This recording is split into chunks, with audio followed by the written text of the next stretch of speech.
C'est ainsi que la Bible nous présente un poisson. Parce que la Bible en parle aussi beaucoup trop du poisson. Parce que le poisson est l'aliment des Juifs. Le poisson et le pain, ça ne rate jamais, frère. C'est comme ici au Congo, chez nous, le foufou. Ça ne rate pas, frère. Ça ne rate pas. Le foufou est du sombé. Ça ne rate pas. Mais le poisson et le pain, c'est un aliment de base des Juifs. Ça ne rate pas, frère. Mais la Bible est en train de nous parler du poisson. Vous allez remarquer ensemble avec moi. Matthieu en parle, Marc en parle, Luc en parle, Jean aussi en parle. On nous parle de la multiplication du poisson. Il y avait 2 poissons et 5 pains qui a nourri plus de 5000 hommes. C'est ça, ça veut dire, quand nous sommes en train de parler du poisson, ça peut toucher plusieurs couches, ça peut toucher plusieurs couleurs. Mais nous pouvons interpréter prophétiquement que les 2 poissons que Jésus-Christ a multipliés pour nourrir 5000 hommes représentent la loi et la grâce.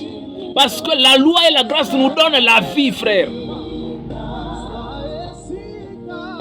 Ça veut dire que nous pouvons entrer de profondeur et en profondeur avec le poisson. Mais nous ne sommes pas là-bas. Il y a un type de poisson que Dieu nous a présenté. Nous sommes dans le livre de Jonas. Jonas chapitre 2, le verset 1er. Lisons. Jonas chapitre 2, le verset 1er. Écoutez ceci. L'Éternel fit venir un grand poisson pour engloutir Jonas. Et Jonas fut dans le ventre du poisson 3 jours et 3 nuits. Jonas, dans le ventre du poisson, pria l'Éternel son Dieu. Ici, la Bible nous présente un poisson qui a avalé un homme. Et quand ce poisson a avalé cet homme n'est pas mort. Cet homme a gardé la vie. Mais ça, c'est quel genre de poisson qui avale l'homme et l'homme doit rester en vie? Non, ça c'est un poisson étrange. Quand une baleine avale l'homme, frère, tu ne peux pas respirer dedans. Tu dois nécessairement mourir. Mais c'est quel type de poisson qui doit avaler l'homme? L'homme reste en vie. Non seulement l'homme reste en vie, mais l'homme dans le ventre du poisson, l'homme a prié Dieu.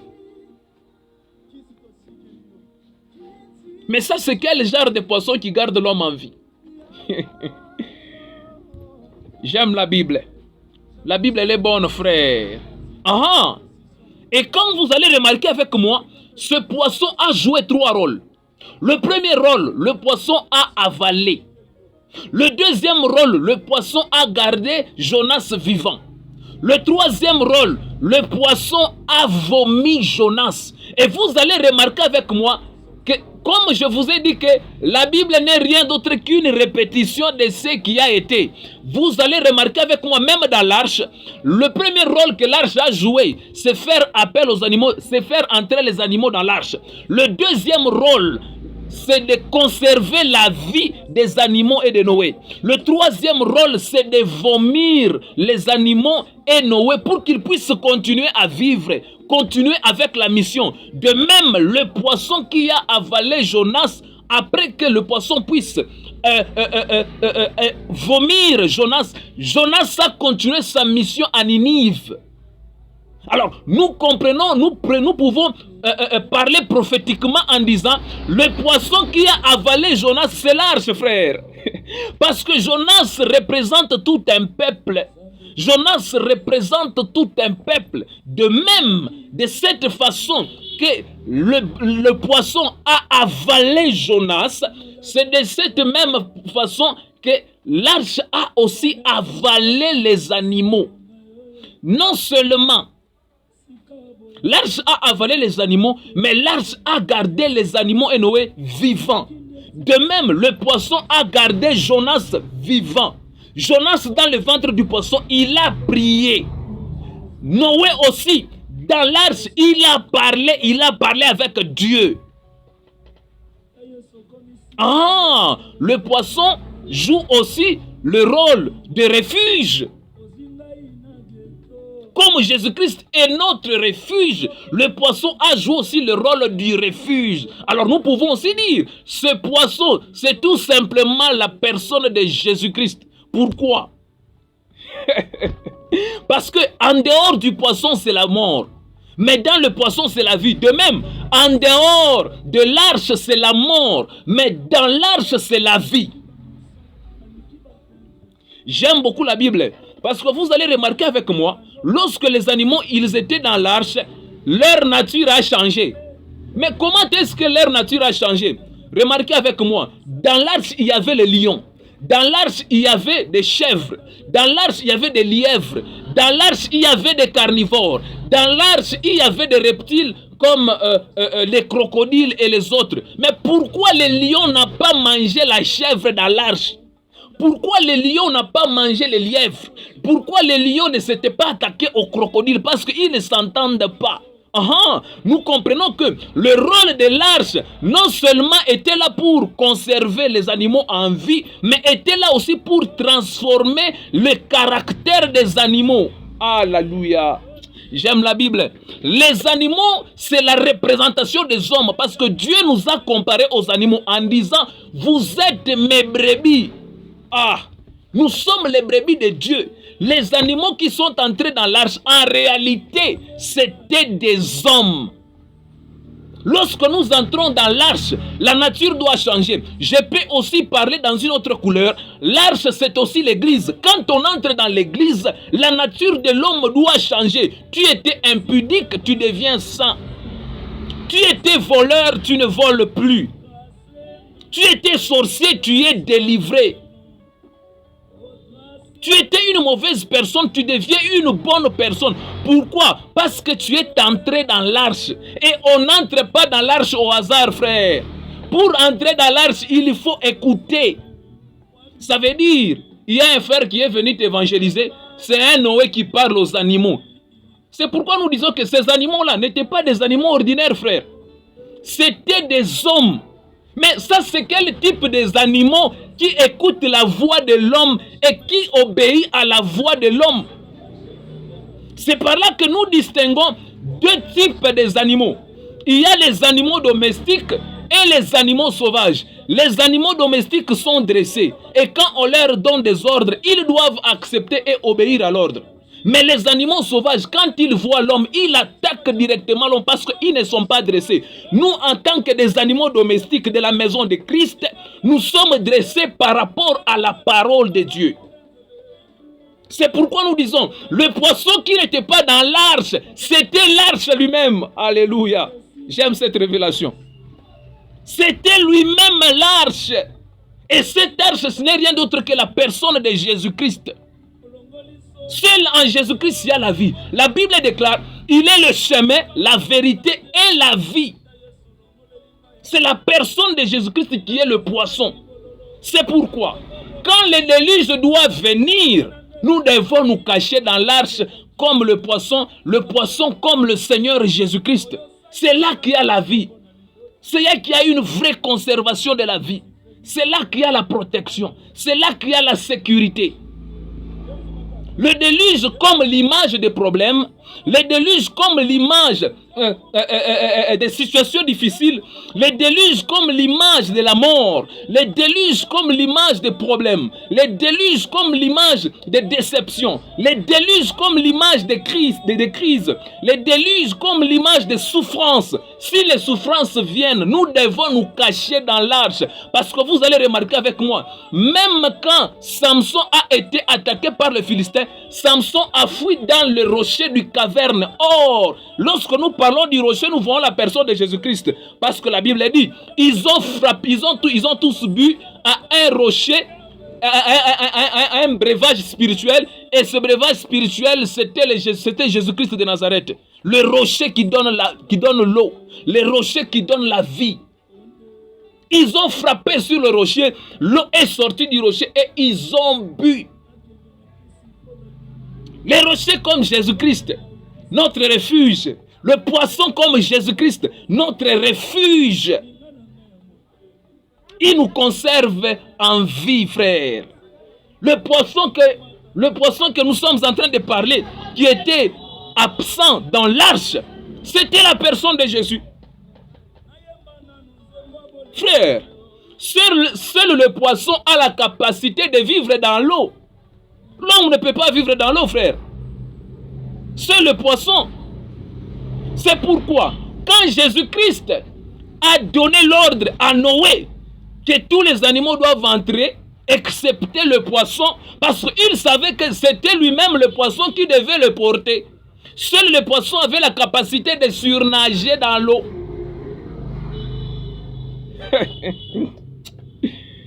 J'aime la parole de Dieu. J'aime la parole de Dieu. Et nous pouvons toucher aussi une autre dimension. Jonas peut aussi prendre l'image de la parole. Ça veut dire quoi? Lorsque nous écoutons la parole, nous devons l'avaler. Et lorsque nous avalons la parole, nous devons conserver la parole. Maintenant, après avoir conservé cette parole, nous devons vomir. Quand nous vomissons cette parole, c'est pour produire de bons témoignages. Vous allez remarquer ensemble avec moi, après que Jonas soit refoulé ou encore vomi par le poisson, mais Jonas a fait de grandes choses. Il avait une mission à Ninive. La parole qui entre dans l'homme doit avoir une mission. Ça veut dire, quand nous écoutons la parole, pour que nous puissions sortir cette parole dans la bouche, elle doit convertir une âme. Elle doit sauver quelqu'un, elle doit consoler, elle doit conseiller, elle doit fortifier, elle doit édifier, elle doit enseigner, elle doit prêcher, elle doit chanter, elle doit délivrer. Parce que la parole, c'est Dieu. Selon le livre de Jean, chapitre 1er, le verset 1er, il dit, au commencement était la parole était avec Dieu, et la parole était Dieu. Ça veut dire, quand nous prenons la parole de Dieu, nous prenons Dieu. Nous vivons avec Dieu. Et nous devons savoir contrôler tout ce qui sort de la bouche de l'homme.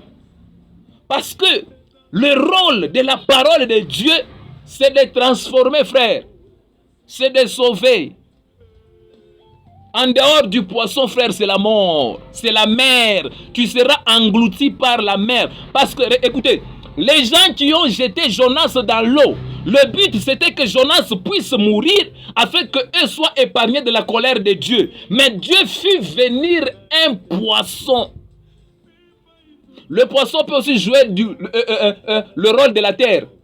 Écoutez ceci. Quand on a tué Jésus, quand Jésus-Christ est mort à la croix, on l'a enterré. C'était dans la terre. Le tombeau de Jésus, c'était dans la terre. Mais après 3 jours, la terre a vomi Jésus. La terre n'a pas supporté la charge. Mais écoutez, Jonas aussi a fait 3 jours dans le ventre du poisson. Ce n'est pas une simple coïncidence, frère. C'est une révélation. C'est ça l'explication de la parole. Jonas a fait 3 jours dans le ventre du poisson. Jésus-Christ a fait 3 jours dans le tombeau. La terre a vomi Jésus. La terre n'a pas supporté la charge. De même, le poisson n'a pas supporté la charge de Jonas dans son ventre. Parce que quand Jonas était dans le ventre du poisson, Jonas était en train de prier Dieu. Un poisson qui garde une personne vivante et la personne parle dans le ventre du poisson. Frère, ce n'est pas un poisson ordinaire. Un poisson qui t'avale, tu dois nécessairement mourir. Tu ne peux pas rester vivant. J'aime cette révélation. J'aime beaucoup la Bible. Cachons-nous dans le poisson qui est le Seigneur Jésus. Et pour se retrouver dans le poisson, il faut faire partir des animaux qui ont écouté la voix de Noé. La voix de Noé, c'est l'évangile. La voix de Noé, c'est la parole. La voix de Noé, c'est l'enseignement. La voix de Noé, c'est la prédication qui doit nous parvenir. Quand nous écoutons la prédication, la Bible dit, n'endurcissez pas votre cœur. Il y a des gens, quand ils écoutent la parole, ils commencent à chercher à philosopher sur la parole. Non, dans Hébreu, ça veut dire ça. dans latin, ça veut dire ça. En anglais, ça veut dire ça. Non, frère. La compréhension de la parole de Dieu ne dépend pas de la définition du dictionnaire français ou encore du dictionnaire anglais ou encore, je ne sais pas, hébreu. Non.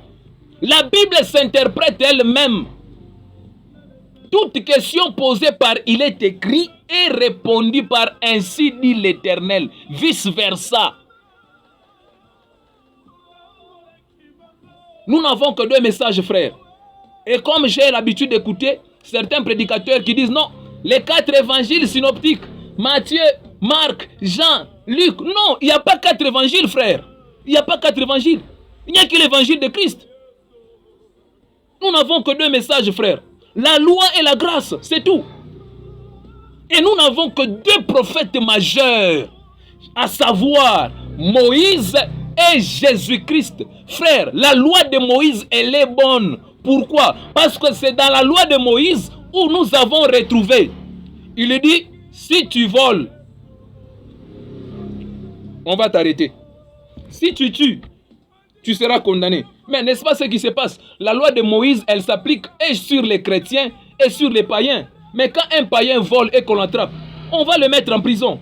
Même quand un chrétien vole et qu'on l'attrape, on va aussi le mettre en prison. La loi de Moïse, elle est bonne, mais celui qui applique la loi de Moïse seul mourra. On applique et la loi de Moïse et nous appliquons aussi et la grâce. Parce que Jésus-Christ lui-même dit, je ne suis pas venu abolir la loi, mais je suis venu accomplir la loi. L'accomplissement de la loi nous donne la grâce, frère. Je l'ai expliqué dès le début. J'ai dit ceci. L'animal qu'on avait l'habitude d'égorger le sang, de soutirer le sang et le verser à l'autel qui avait 2 cornes, cela jouait le rôle de couvrir le péché. Mais quand Jean voit Jésus, Jean dit ceci, voici l'agneau de Dieu qui ôte le péché du monde. La loi avait comme rôle couvrir, mais la grâce a comme rôle ôter. Il y a une différence entre couvrir et ôter. Couvrir, ça veut dire la chose existe, mais elle est tout simplement couverte. Mais ôter, ça veut dire faire disparaître. Jésus-Christ est venu faire disparaître. Il a dit, l'animal qu'on avait l'habitude d'égorger dans l'ancienne alliance, c'est Jésus-Christ. Le sang, le sang là, c'est le vin que Jésus-Christ nous a proposé. Le corps, c'est le pain. Parce qu'il a dit, prenez ceci, c'est mon corps, mangez. Il prend le sang, plutôt il prend le vin, il dit, buvez ceci, c'est mon sang, le sang de la nouvelle alliance. Et nous accomplissons la parole de Dieu selon qu'il est écrit. Pas de fabrication astrologique, pas de fabrication théologique, non. Nous sommes dans la parole de Dieu et nous prêchons la véritable parole. Que celui qui est en dehors du poisson, qu'il écoute ce message, qu'il se répande et qu'il entre dans le poisson, il sera conservé, il sera protégé, sécurisé. Parce que dans le poisson, il y a la vie. Le poisson comme Jésus-Christ, en Jésus-Christ, il y a la vie. En Jésus-Christ, il y a la protection, la sécurité, la consolation. Il y a une vie éternelle. Que Dieu bénisse cette parole. Nous, ça, c'est la première dimension de notre enseignement. Prochainement, nous allons toucher la deuxième dimension de notre enseignement. Et Dieu nous fera grâce avec des révélations de plus. Et le peuple de Dieu seront bénéficiaires de cette grâce que nous transmettons gratuitement parce que nous l'avons reçu gratuitement et nous le transmettons aussi gratuitement.